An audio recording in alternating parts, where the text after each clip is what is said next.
Hello నమస్తే. ఈరోజు assembly సెషన్కి YSRCP వాళ్ళు వెళ్ళారు. వాళ్ళు ఏదో బాయ్కాట్ చేశారు. ప్రతిపక్ష హోదా అడుగుతున్నారు, ఏదో వాళ్ళు తిప్పలు పడతారు. ఓకే, ప్రతి వైఎస్ఆర్సీపీ వాళ్ళు ఏదో ట్రై చేస్తున్నారు, ప్రతిపక్ష హోదా ఇవ్వాలి అని చెప్పి. వాళ్ళు ఇవ్వరు. వీళ్ళకి మరి మరి వీళ్ళ వ్యూహం ఏంటి అనేది మనకు తెలీదు. So let us leave the strategy of YSRCP to the elders of YSRCP. Okay, let us not comment on that. But ఇద్దరు వ్యక్తులను అయితే మనం మెన్షన్ చేసుకోవాలి ఈరోజు. ఎందుకంటే ఒకరు గవర్నరు, నేను గతంలో కూడా గవర్నర్ మాట్లాడాను. ఈ గవర్నర్ రోల్ అనేది ఎవరికి అర్థం కాదు. మన అదొక డెమోక్రటిక్ సిస్టంలో ఒక పర్పస్ మీద కొన్ని పోస్టులు పెడతారు. ఆ పోస్టులు ఏంటంటే పార్టీ కార్యకర్తలు అయిపోతారు. అది మనం ఇంకేం చేయలేదు. ఇప్పుడు సిబిఐ ఇండిపెండెంట్ బాడీ, కోర్టులు ఇండిపెండెంట్ బాడీ, పోలీస్ వ్యవస్థ independent body, election commission independent body.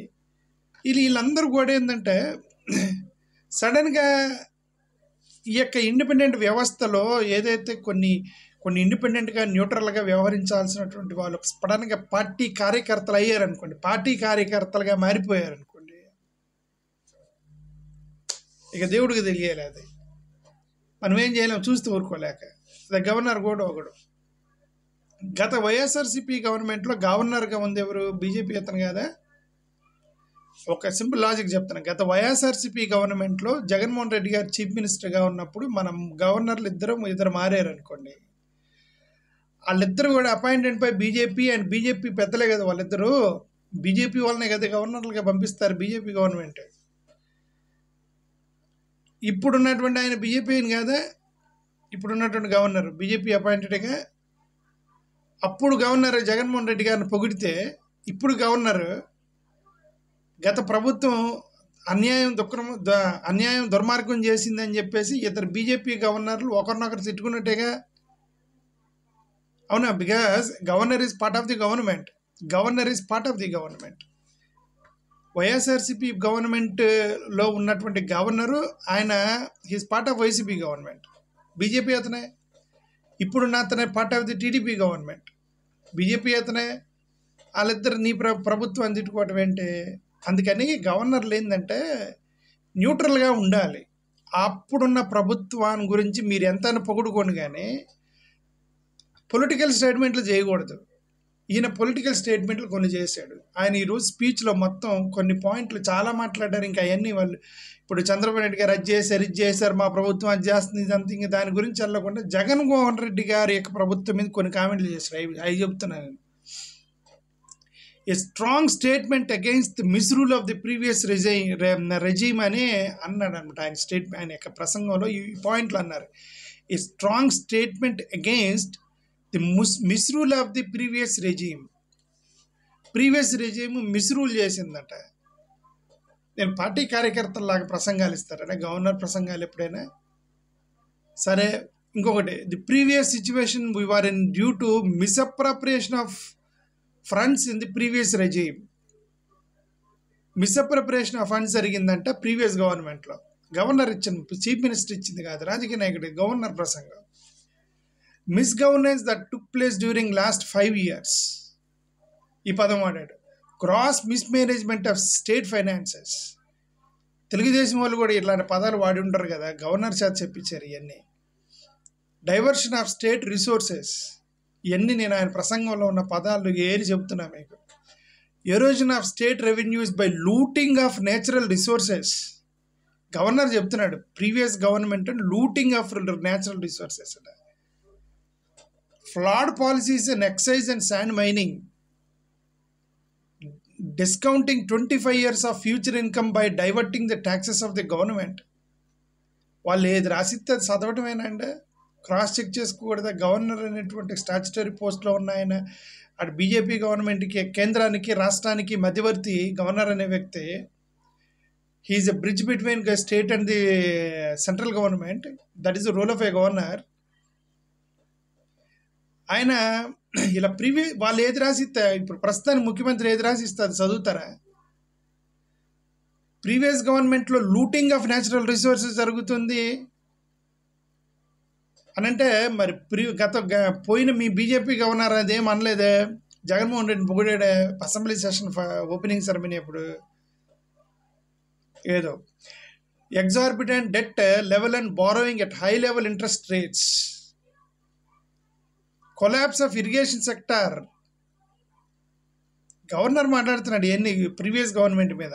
Destruction of energy sector, huge pending liabilities to the tune of 1.35 lakh crore. Pending liabilities పెట్టిపోయారట 1,35 లక్షల కోట్లు అంట పెండింగ్ లైబిలిటీస్ పెట్టారట. మరి అది ఏంటో మరి అర్థం కాల. ఇదంతా మాట్లాడి మళ్ళీ చివరికంటాడు, my government under the vision of leadership of honourable chief minister Nara Chandrababu Naidu garu అంటాడు. అంటే ఆయన మారిపోయాడు, తెలుగుదేశం కార్యకర్తకి మారిపోయి ప్రసంగం ఇచ్చారు. వాళ్ళు ఏది రాస్తే అది రాదు. Getting the state back on track from previous misrule misgovernance towards the path of development. Governor దాంట్లో ఇవన్నీ రాశారు. 74 out of 93 centrally sponsored schemes which were stopped by the previous regime. 93 central government స్కీమ్స్లో 74 అంటే గవర్నమెంట్ జగన్మోహన్ రెడ్డి ఆపేశాడట. Central government schemes central government వాళ్ళు ఇస్తారంటే ఈయన ఎందుకు వద్దంటాడండి?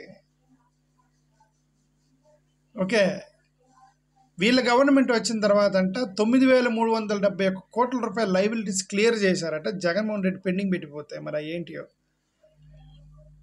ఇంకేదో మాట్లాడారు. Google, Arcelor Mittal steel plant, Tata power, Greenko powder, BPCL,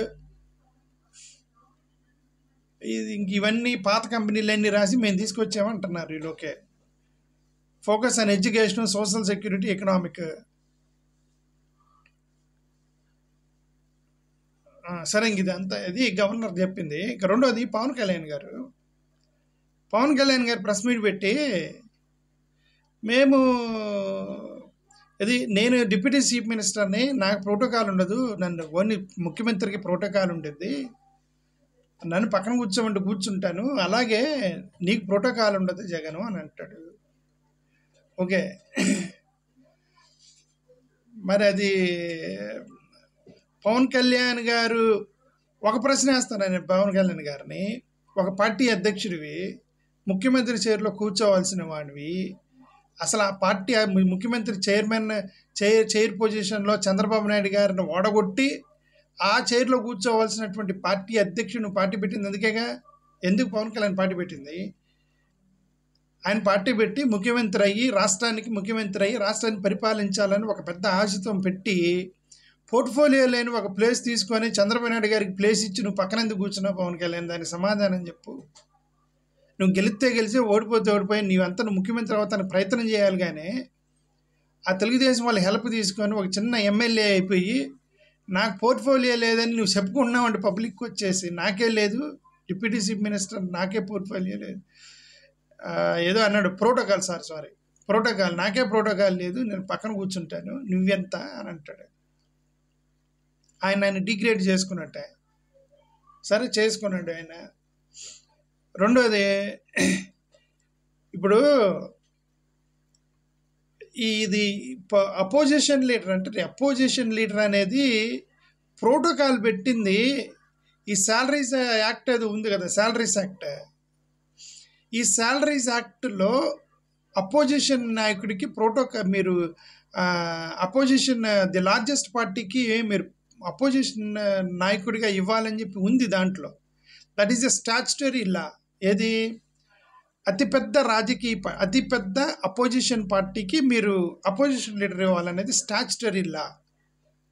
దాని ప్రకారం పవన్ కళ్యాణ్ మాట్లాడా, లేదంటే స్పీకర్ ఒక చిన్న చిత్తు పేపర్ మీద రాసుకొని 10% ఉన్న వాడికి ఇస్తానని చెప్పి ఎప్పుడో వచ్చి స్పీకర్ వాళ్ళు మాట్లాడుకొని ఈ గొడవంత ఎత్తుకుపోయి అక్కడ ఎవరు కూర్చోబెట్టేవాళ్ళు, ఇక్కడ బెంచ్లన్నీ ముందుకు వచ్చి కొట్టుకుంటున్నారు ఇక్కడ ఎవడెక్కడ కూర్చోవాలో. కాబట్టి మనం ఒక పని చేద్దాం, 10% ఉన్న వాడికే ఇద్దామని చెప్పి వాళ్ళు మాట్లాడుకొని ఒక చిత్తు పేపర్ నోట్బుక్లో రాసుకున్నారు. అక్కడ రాసుకున్నారు 10% అని. స్టాచ్యుటరీలా శాలరీస్ యాక్ట్లో లేదు అది. ఇప్పుడు యాక్టులు రెండేనండి, ఒకటి రాజ్యాంగం, చట్టాలు, స్టాచ్యుటరీలా. రాష్ట్రపతి ఇచ్చిన ఎగ్జిక్యూటివ్ పవర్స్ ఈ నాలుగేనండి చట్టాలు. ఇంక కోర్టు తీర్పులు ఇవి. కోర్టు తీర్పులు కూడా ఏంటంటే చట్టాలుగా మారవు. గవర్నమెంట్ అనుకుంటే కోర్టు తీర్పులను చట్టాలుగా మారుస్తే లేతలు ఇవ్వరు వాళ్ళు. చిత్తు పేపర్ల మీద ఒక చిన్న పేపర్ మీద రాసుకున్న దాన్ని బట్టి నీకు ప్రజలు ఇవ్వలేదు కాదు, ప్రజలు 40% ఓట్లు వేశారు. ఆయనకు 11 సీట్లు ఎట్లా వచ్చినాయి దేవుడికి తెలుసు. వీళ్ళు ఇవ్వట్లా. ప్రతిపక్ష హోదా అనేది జగన్మోహన్ రెడ్డికి వీళ్ళు ఇవ్వలేదండి. వీళ్ళు ప్రతిపక్ష హోదాలో జగన్మోహన్ రెడ్డికి ఎవరు ఇప్పుడున్న స్పీకరు, కూటమి ప్రభుత్వం, పవన్ కళ్యాణ్, లోకేష్, చంద్రబాబు నాయుడు గారు కలిసి కావాలని జగన్మోహన్ రెడ్డికి ప్రతిపక్ష హోదా ఇవ్వలే. వీళ్ళు అనుకుంటే ఇవ్వచ్చు. గతంలో ఢిల్లీలో ఇచ్చారు, 2-3 రాష్ట్రాల్లో ఇచ్చారు. మొన్న ఎన్డీఏ గవర్నమెంట్ రాహుల్ గాంధీకి ఇవ్వలేదు, ఇక్కడ ఎన్డీఏ గవర్నమెంట్ జగన్మోహన్ రెడ్డికి ఇవ్వలేదు. వీళ్ళు రాజ్యాంగం మొత్తం కూడా తొంగలో దొక్కుతారు. వీళ్ళు మళ్ళీ కల్లుబుల్లు కబుర్లు చెబుతారు. మళ్ళీ బయటకు వచ్చేసి రాజ్యాంగం గురించి, రాజ్యాంగాన్ని కాపాడుతున్నాము. ప్రతిపక్ష నాయకుడు ఏందండి, మీ స్టాచ్యుటరీ ఇలా మార్చండి మీకు చేత కాకపోతే. ఇప్పుడు ఒకవేళ నిజంగా స్టాచ్యుటరీ అంటే తీసినోగాలి స్టాచ్యుటరీ లా అని మీరు మార్చాలి దాన్ని. ప్రతిపక్ష నాయకుడు డెమోక్రసీలో ప్రతిపక్ష నాయకుడు లేకుండా నువ్వు అసెంబ్లీ జరపమని ఏ స్టాచ్యుటరీ లా ఉంది, ఏ రాజ్యాంగంలో రాసింది, ఏ చట్టాల్లో రాసింది? అపోజిషన్ నాయకుడు లేకుండా మీరు అసెంబ్లీ నడపమని ఎక్కడుందండి? వాళ్ళు పెట్టుకున్న శాలరీస్ యాక్ట్లో కూడా లేదు. అది చిత్తు పేపర్ మీద రాసుకున్నారు వీళ్ళు 10% అని ఇవ్వాలి లేదని. కమాన్, జగన్మోహన్ రెడ్డి గారికి మీరు సరే రాసుకున్నారు చిత్తు పేపర్ మీద. ఎవడు లేడు కదా, అతి పెద్ద పార్టీ కదా, ఆయన ఒక్కడే కదా ఉన్నాడు. ఆయనకి ఇవ్వడానికి ఏమైంది? ఆయనకి టైం ఇవ్వాలి కదా, ప్రజా సమస్యల గురించి మాట్లాడాలి కదా, మీరు చేసిన తప్పుల గురించి మాట్లాడాలి కదా. ఎలా మాట్లాడాలి, ఎవడు మాట్లాడాలి? పార్లమెంట్లో, అసెంబ్లీలో ఎవరో ఒకరు మాట్లాడాలి. పోనీ నన్ను పిలవండి, నాకు టైం ఇవ్వండి. జగన్మోహన్ రెడ్డి గారికి ఇవ్వడానికి మీకు టైం మీకు కుదరకపోతే దయచేసి నాకు ఇవ్వండి టైము, నేను వచ్చి మాట్లాడతాను అక్కడ. సరే, నాకు అయితే జగన్మోహన్ రెడ్డి గారు డ్రైవర్ కన్నా ఇవ్వండి, టైం మాట్లాడతారు. జగన్మోహన్ రెడ్డి గారికి డ్రైవింగ్ చేస్తాక డ్రైవర్ ఎవరు ఉంటారు కదా, ఆ డ్రైవర్ కన్నా ఇవ్వండి, 1 గంట సేపు టైం మాట్లాడతారు. మీరు ప్రతిపక్ష హోదా ఇవ్వకపోతే టైం ఇవ్వరు, అవమానిస్తారు. ఏందండి ఇదంతా? ప్రతిపక్షం లేకుండా అసెంబ్లీని నడిపేసి మళ్ళీ మీరు రాజ్యాంగము, ప్రజాస్వామ్యము దాని గురించి మాట్లాడేది ఏంటంటే, ఎవరో ఒకటి రావాలి, కూర్చోబెట్టాలి, టైం ఇవ్వాలి. గంట సేపు మాట్లాడాయని చెప్పి నాయకుడికి టైం ఇవ్వాలి, మాట్లాడతాడు. ఆయన ఏమో నాకు ప్రతిపక్ష హోదా ఇస్తేనే మీరు నాకు టైం ఇస్తారు, లేకపోతే ఇవ్వరు అంటారు. మధ్యలో గొడవ అయితే టక్కన కట్ చేస్తారు. ప్రోటోకాల్ ఉండదు. ఆయన ప్రతిపక్ష నాయకుడు ఉంటాడు, ఎక్కడైనా కూర్చోబెడతారు. స్పెసిఫిక్గా గంట కంపల్సరీగా ఆయనకి మాట్లాడాలని ఉండదు. మీకు ఇష్టమైతే ఇస్తారు, లేకపోతే నొక్కుతుంటారు, అవమానపడుతూ ఉంటాడు. అందుకని ఆయన నాకు ప్రతిపక్ష హోదా ఇస్తారు, లేకపోతే రాదని అంటున్నాడు. చూద్దాం ఏం జరిగింది.